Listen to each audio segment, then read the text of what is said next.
already cooked our viand for lunch because 3 p.m. now, Pakistan time, and today is April 15 and today is Monday.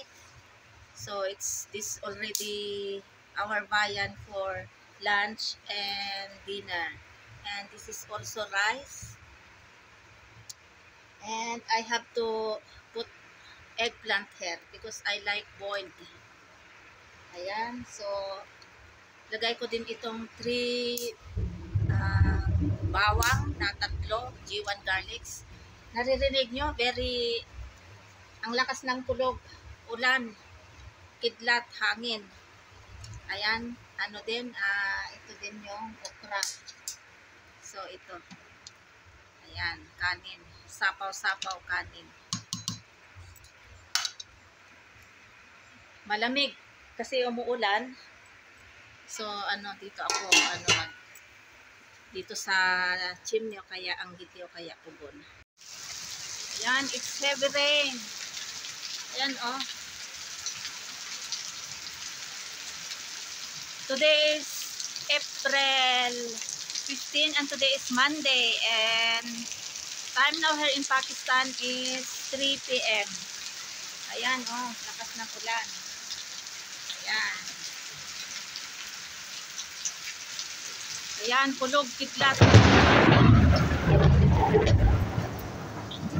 Grabe, natakot ako. It's raining. It started when there is Eid, but rain is not too much. So yesterday, before yesterday and today is there is too much rain. Ayan, oh. Grabe. Ang lakas ng kulog, kidlat. Ayan, kaya malamig na naman ang panahon. Hanggang pa yata itong ulan? After 3 days pa yata. Ayan, oh. Buti na lang natapos na yung Eid. Kasi nung nag-start itong rain ay nung last Eid nga, yung nung April 10. So hanggang ngayon umuulan. Pero ito ang pinaka-heavy rain. Kahapon not too much, pero ngayon heavy rain na talaga. Ayan, ang lamig. Kaya talaga dapat may gatong sa sa pugon sa loob ng kusina. Hindi pwede na walang heater kasi malamig.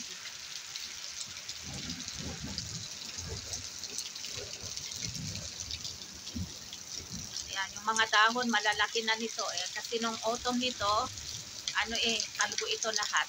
Kasi spring at saka summer na.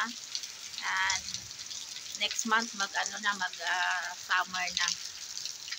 So end of this month ay matapos na ang spring season. Kaya makikita nyo yung mga dahon talaga ng mga every trees, every fruits like these plums, apricots ay may mga dahon na. Lahat ito na noon ay nakalbo noong autumn. Yan. Ito din yung extension. Tingnan nyo yung doon, agos ng tubig. Yung tubig doon galing sa sa taas. Ayan, yung dyan.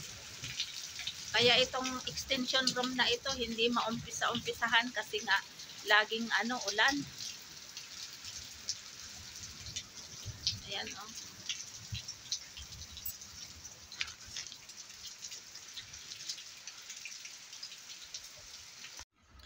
Ayan, luto na itong kanin. Ihahain ko na lang. So, maluluto na din itong okra na sinapaw ko, pati itong 3 ngipin ng G1 garlics na bawang at saka 2 talong. So, ito yung kakainin ko. Nilagang okra, talong, at saka white rice. And then, may bagoong ako doon, bagoong isda na na homemade. So, ito nakakasawa na kasi itong chicken curry. So, para maiba naman, ito yung aking kakainin. Sa kanila, ito, chapati with chicken curry. Chapati or rice and kubos. So, maggagawa pa ako ng chapati. Pero sa akin, rice. Ayan, rice is life. Lakas ng ulan sa sa labas. Yung kulog kidlat habang nag-ano video ako, natakot ako. Ang lakas kasi ng kulog. Sinong naka-relate nito na isasapaw yung kahit itlog, gulay like itong okra, talong o kaya bawang? Sinong makarelate? Para save ng gas, gasol at saka time natin. Ito ang aking lunch. Ayan. Ito yung sinapaw ko sa kanin, okra, talong, saka bawang ng G1 garlics ng ipin 3. At saka ito isawsaw ko sa bagoong. Tapos with lemon juice, ito yung bagoong isda na homemade. And then ito yung niluto ko kahapon, cabbage and potatoes curry.